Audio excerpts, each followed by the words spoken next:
একটা বাস্তবে কথা কি ভাইয়ারা,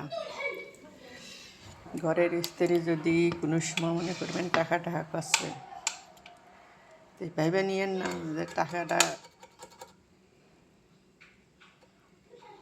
তার অভাব ছিল, কিন্তু তার অভাব ছিল আপনাকে।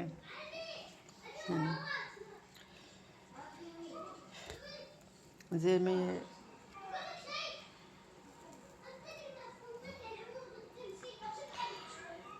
টাকা করে সেই মেয়ে একমাত্র ভাবে জীবনে পৃথিবীতে চলতে গেলে একমাত্র টাকাই সব কিছু আমার। যে কোনো সময় যদি আপন মানুষটা যদি পাল্টিয়ে যায়,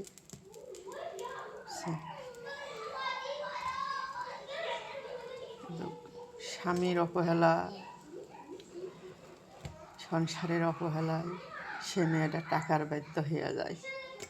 এখানে তার একমাত্র চলার, সে যে সময় না থাকবে সে মেয়েটা ভাবে যে সে যদি আমার পাশে কোনো সময় না থাকে, একমাত্র তার চলার নাস্তাই টাকা।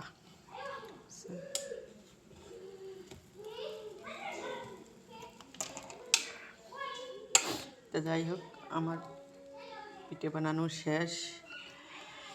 আমি সময়তে অনেক সময় অনেক কথা বলি। আপুরা ভাইয়ারা, আপনার ছোট বোন হিসেবে, বড় বোন হিসেবে, ক্ষমা হিসেবে দেখবেন। বেশি বেশি আমাকে ফলো দেবেন, লাইক কমেন্ট শেয়ার করবেন। আমি আপনাকে কপাল পোড়া বোন, চেন আপুরা ভাইয়ারা। প্রবাসী মানেই কপাল পোড়া।